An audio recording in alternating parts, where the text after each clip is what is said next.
Hello everybody, today on the channel we're taking things back to basics and we're talking about a love of cars that is almost primal.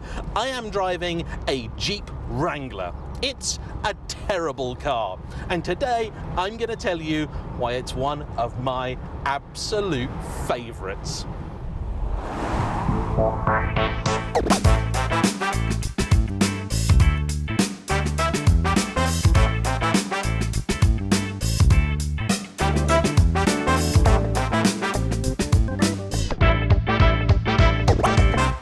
Here is not just an American car, it's also an American specification car. It's been imported to Britain for its owner Tristan, who is a member of the US Armed Forces. And in that great American tradition, we're going to start today with a commercial, because if you fancy buying yourself an imported vehicle, you need a history checker that's going to look at sources from around the world, like CarVertical, which in just 60 seconds will give you anything you might want to know on any potential used car purchase. And best of all, with my discount code JAYEMM, you'll now get 20% off of any CarVertical search. So then, what have we got here today? Well, this is a 2020 Jeep Wrangler, a member of the 4th generation that was introduced in 2017. The code name, I believe, is JL. The Wrangler nameplate dates back to the 1980s, and in some ways you could call it America's equivalent to the Defender. Now, truthfully, I think that is maybe unfair and inaccurate, because this, I don't think, was ever really aimed at the agricultural market. However, like the Defender, it seems to have acquired an audience that it wasn't really intended for. Those who buy it as a lifestyle vehicle. That is why I'm driving it around with the roof off. And apologies if it's a little bit blustery, but you know what? It's a sunny day, and this is a key part of why I like the Jeep Wrangler quite so much. Long-term viewers of the channel will know that I, unlike most Britons, do have a bit of a soft spot for the Jeep brand, because my granddad had one when I was young.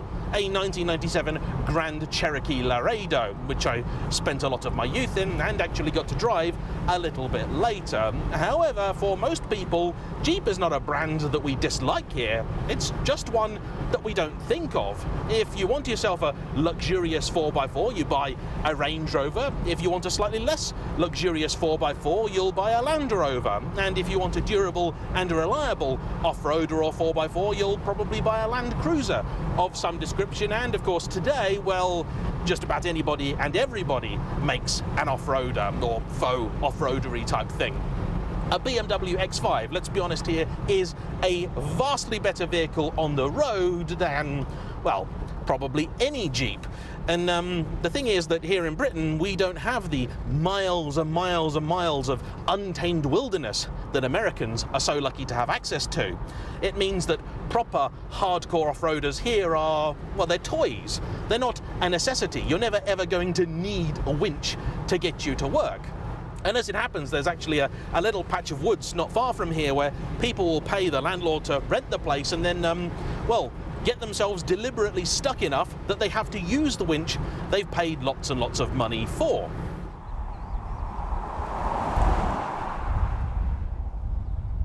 And in fairness, a lot of the reason that this car doesn't have particularly good on-road manners is because it has still been built to appeal to your hardcore off-road enthusiast. So it still has solid axles, it has body-on-frame construction, it is available with, I think, 3 different types of locking differential. It has a proper 4-wheel drive system, so presently I'm actually driving it in 2-wheel drive mode. You can then have 4 high and then if you want it 4 low, which even this car's owner Tristan says he really doesn't ever use. There is also a near limitless supply of aftermarket parts you can fit to these, both official Jeep components and of course also from various third-party vendors. This one in particular doesn't have all that much. It's got the suspension from the higher level Rubicon model, which means it's, you know, probably about that much bigger than standard. I think it also has the wheels and tires from one of those, but you can go a lot further. In fact, even from Jeep themselves, you can get 35-inch diameter tires with beadlock wheels, so basically the tire is sort of almost welded to the thing. It'll never spin and kind of slip off. So very cool. I also like the fact it has Mopar floor mats. I mean, I don't really think floor mats are a performance part, but there you go, and all they are is just rubber mats. There's nothing particularly exciting about them. Now this specific car is a two-door variant of the Sport, which is the entry-level trim. Now we don't get the two-door here, and that's a shame, because I think it's really rather cool. In fact, two-door or three-door, whatever you want to call them, 4x4s are very much a dying breed. My other half, in fact, actually as a member of the final iteration of the Toyota RAV4 three-door, which is microscopic compared to this, but follows very much the same formula. Take your big 5-door car and then not only cut off the rear doors, but also quite a bit of the wheelbase. It's adorable, that.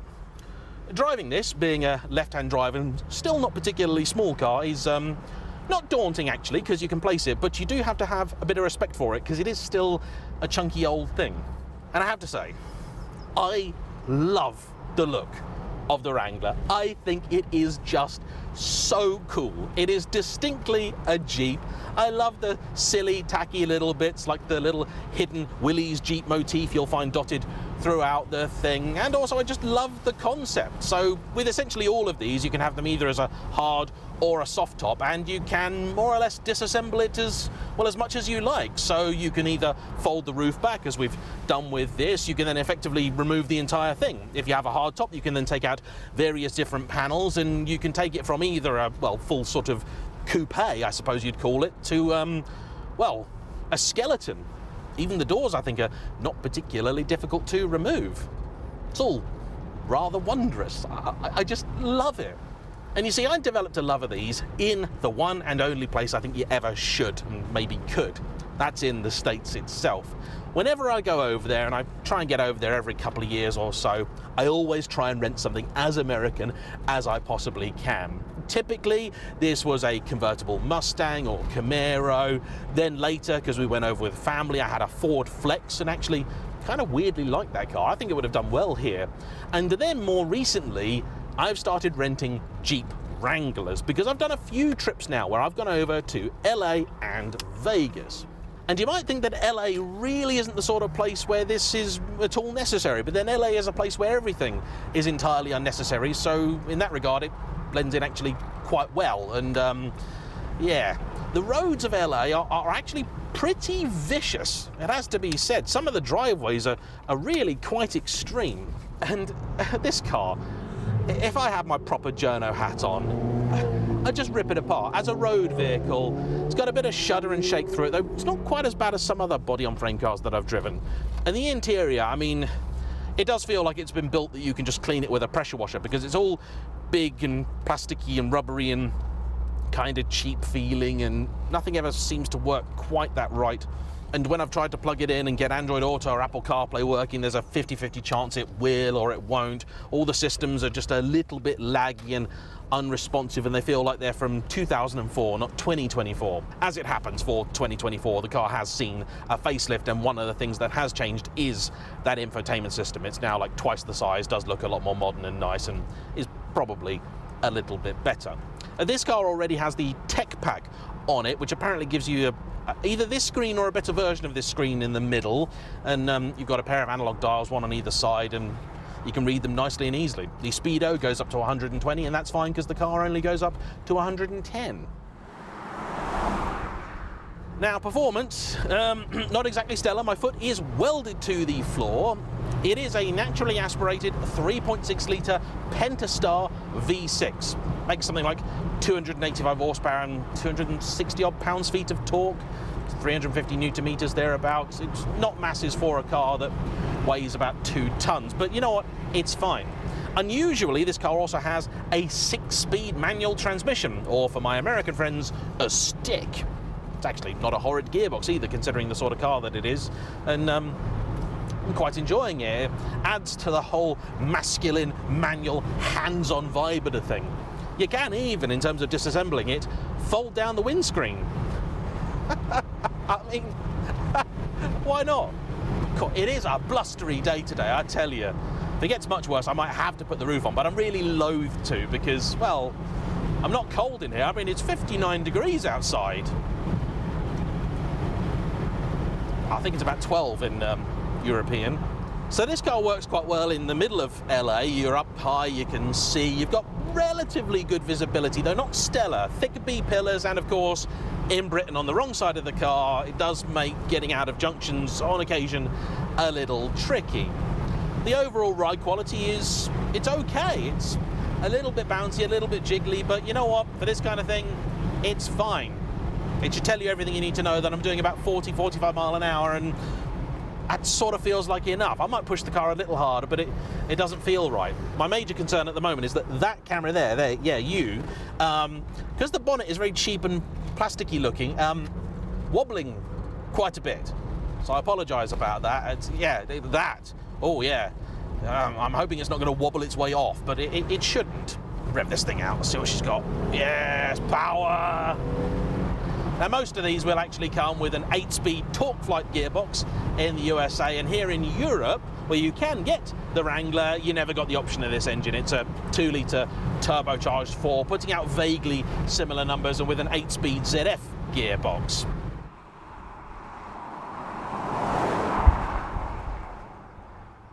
Now there are other options in the USA too, but the one to have really is the 392, the Hemi. That's 6.4 litres and makes about 480 horsepower.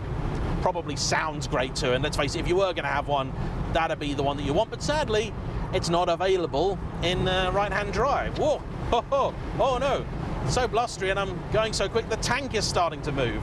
So I took one of these cars up out into the LA hills, and it wasn't exactly a great performer. You have to be quite cautious with it, particularly in rental spec with cheap tyres and everything else, but that was fine. You get the roof down, you enjoy it. I then drove it all the way through the desert, and if you're heading out to Las Vegas any point in the near future, I've got a recommendation for you.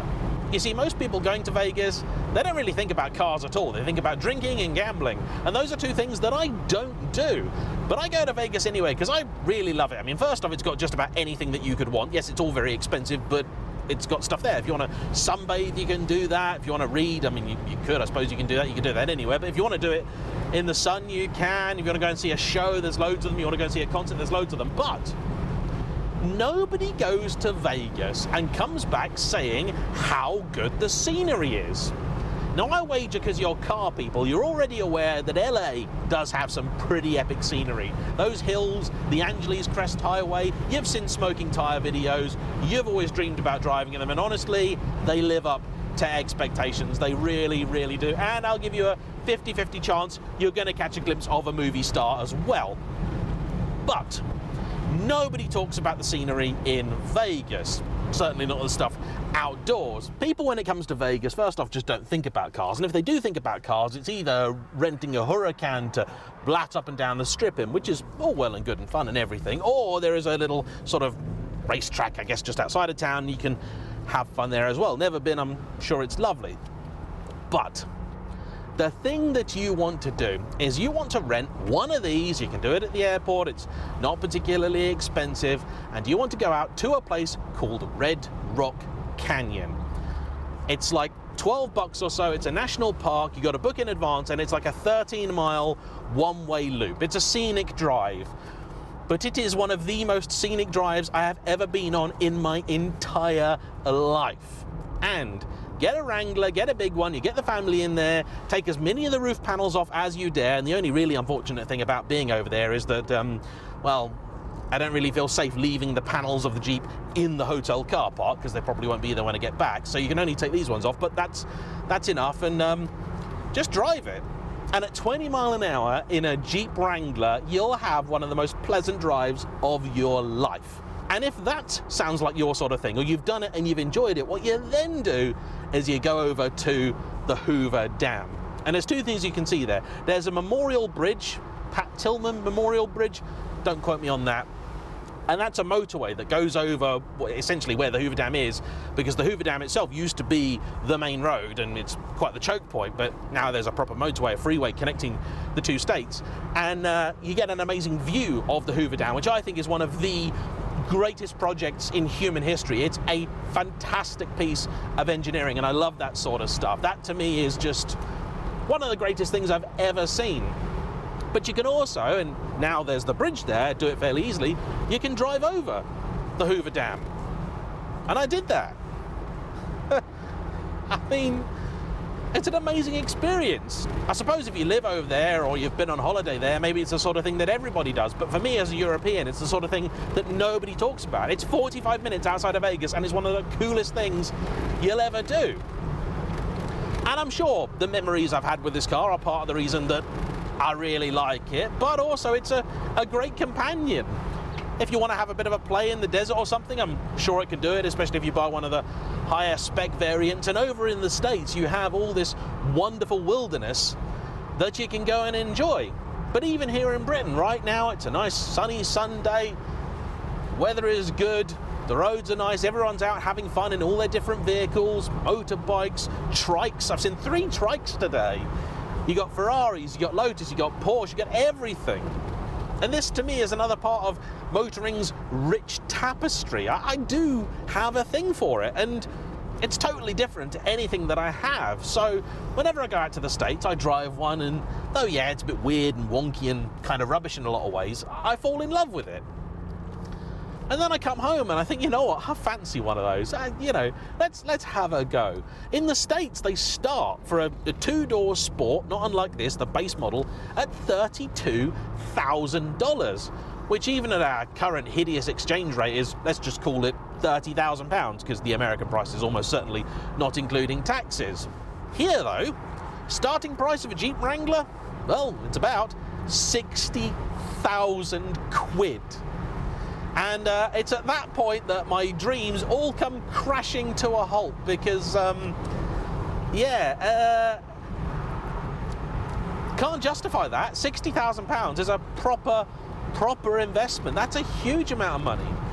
Now, the top spec ones in the States do also command a similar premium, if not more. The Rubicon 392 or whatever they call it, the top end one with the proper Hemi in it, that's $90,000, probably 100 by the time you've optioned it. And in fairness, the ones that you buy here, there's only like 2 trim levels. There's sadly just the one engine, and you basically get a lot of stuff for free. Most of the options are sort of in there already. But even so, 60 grand. I'd really struggle to justify that on one of these, particularly when you aren't going to take it off-road. And for that money, you could get basically a new Porsche Macan, you could get a lightly used Porsche Cayenne, any number of Range Rovers, Land Cruisers, much better built, much more durable, and although this actually hasn't put a foot wrong in the 30,000 miles and 4 years that Tristan has had it. And you can just get cars that are better suited to the sort of thing that you are going to do with them. As it happens, Tristan also tells me, and I know this is very true also for the Defender and Land Rover set, that the people that do go hardcore off-roading with these, well, either if they've got that much money, they'll buy a new one and then they'll spend the purchase price again on parts for it, or more likely, they will just go and buy a knackered 20-year-old one that's just about hanging together, because if you're going to beat the hell out of it anyway, well, you may as well get one where someone started the job for you and you pay a little bit less for it. Alright, so if you came here expecting a car review and not a love letter, what should I tell you? Well, space is okay, the 2-door's quite limited. You should really see it either as a sort of, 4-seater with a tiny boot or 2-seater with a big boot as it's currently set up. That's very true for a lot of these things. Visibility, I've already discussed, is either good or bad, depending on where out of the car you're looking. The powertrain and gearbox, actually, I don't mind them at all. They're fine. They actually suit it really well, and I wish they did this as an option here, but they don't. The 2-litre Turbo 4, I'm sure, is passable, but doesn't excite me in any way, shape or form, though the ZF gearbox is probably better than the TorqueFly 8. Not a great gearbox there.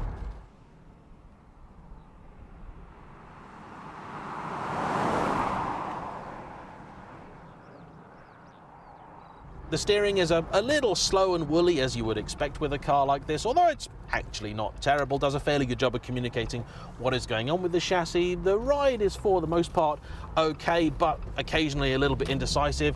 Potholes, sharp ridges and the like do upset it just a little bit, but the truth is it's a fairly rugged old thing. You could treat this, I think, pretty badly and it'll likely get on with it just fine. Parts availability, supply and everything else is going to vary wildly depending on whether you are or aren't in the USA. If you are, I'm sure it's great. Every town is going to have somewhere that specialises in these, gets parts for them and everything else. And they'll share bits with a whole bunch of other, well, now Stellantis products, formerly FCA. Here, a little bit more difficult. Jeep garages aren't exactly rare, but neither are they particularly common. My nearest is probably about 20 miles away, so I think I'd be doing okay. I just feel so good driving this thing. I really, really do. I would worry about parking it. You do have sensors and the like to help you, but apparently it's already claimed the life of at least one bumper on a car. It would be easier naturally, I think, with a right-hand drive one, but you know, what can you do? They are right-hand drive if you buy them here, don't worry about that. The heater certainly works well enough. You've also got heated seats, heated steering wheel. It's all pretty good, really. I like the soft top, I like the versatility of it. It's much easier to live with, I think. And to be honest, actually, I think the hard top will make more sense in the States, where if you live somewhere like Nevada or so, you can just remove the panels for a good portion of the year and just live with the car as a speedster. Here, it just wouldn't make as much sense. I don't think there's many days where you'd go out brave enough to feel like you could just leave the roof at home, full stop. It's also a shame that they just don't do the two-door here. I mean, this would actually suit Britain a lot better because it's so much smaller. And the truth is, as a road car, which is what it's going to be for most Britons, a Grand Cherokee, much, much better. It's actually quite a good car, that. But I like this a lot. Oh, bringing back memories of holiday. And what more could you want from a car? It's a happy thing. So, am I mad for loving this? Well, hop into the comment section and tell me. I want to say a big thank you to Tristan for bringing it out, and as ever, to you for watching. Don't forget to hit the like button, comment down below, and subscribe if you haven't already. I'll see you for the next one. Bye-bye.